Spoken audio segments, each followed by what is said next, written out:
অন্তর্বর্তী সরকার প্রধান ডক্টর মোহাম্মদ ইউনূসের কাছে যে কোনো মূল্যে ঢাকা নারিতা রুটে বাংলাদেশ বিমানের ফ্লাইট চালু রাখার আহ্বান জানিয়েছেন জাপানে বসবাসরত প্রবাসী বাংলাদেশিরা। টোকিও দূতাবাসে প্রবাসীদের সাথে এক মতবিনিময় সভায় তাদের সকল সমস্যা সমাধানের আশ্বাস দেন প্রধান উপদেষ্টা ডক্টর মোহাম্মদ ইউনূস। জাপান থেকে সহকর্মী আহমেদ নাইমের পাঠানো তথ্য চিত্র থাকছে বিস্তারিত।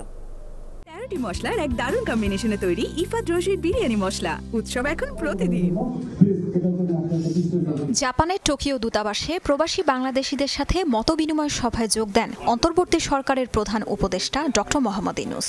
সভায় প্রবাসী বাংলাদেশিরা ঢাকা নারিতা রুটে বাংলাদেশ বিমানের ফ্লাইট চালুর দাবি জানান। জাতীয় পতাকাবাহী যে বিমান, এটি আসলে শুধু একটি এয়ারলাইন্স নয়, এটি জাপানিদের কাছে একটি দেশের উন্নতির একটি সূচক এবং একটি প্রতীক। ঢাকা রোড যাতে বিমান চালু থাকে, কোনো অবস্থাতেই যাতে বন্ধ না হয়, এটা আমরা দাবি জানাচ্ছি।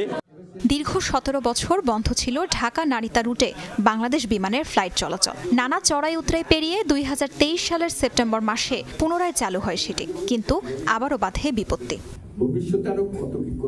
ফ্লাইট স্বল্পতা ও ঢাকা নারিতা রুটে লোকসান দেখিয়ে আগামী জুলাই থেকে আবারও সাময়িকভাবে ফ্লাইট বাতিলের ঘোষণা দেয় বাংলাদেশ বিমান। এতে চরম বিপাকে পড়েছেন দেশটিতে বসবাসরত বাংলাদেশিরা। মূলত দুর্নীতি, টিকিট সিন্ডিকেট সহ প্রশাসনিক অব্যবস্থাপনাকেই দুষছেন ভুক্তভোগীরা।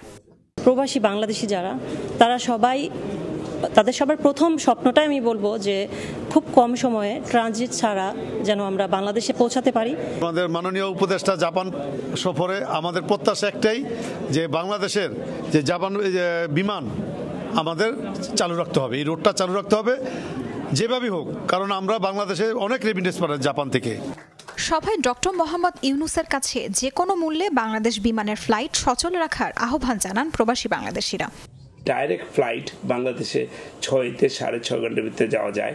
বিভিন্ন এন্টারপ্রেনার কোম্পানিগুলি বড় বড় প্রজেক্ট নিয়ে বাংলাদেশে যাচ্ছে এবং বাংলাদেশের জন্য আগ্রহ দেখাচ্ছে। এই মুহূর্তে বিমান বন্ধ হওয়াটা আমি সমীচীন মনে করি না। প্রবাসী বাংলাদেশিদের পাশে থাকার আশ্বাস দেন অন্তর্বর্তী সরকার প্রধানও। বর্তমানে জাপানে বাস করছে প্রায় 40,000 প্রবাসী বাংলাদেশি। যেখানে আমরা রেমিটেন্স চাচ্ছি, আপনারা আমাদের রেমিটেন্স পাঠাচ্ছেন, আমরা সবাই রেমিটেন্স পাই, আপনারা দেশ বাঁচিয়ে রেখেছেন। তাসরিয়ান সোবহান, যমুনা নিউজ।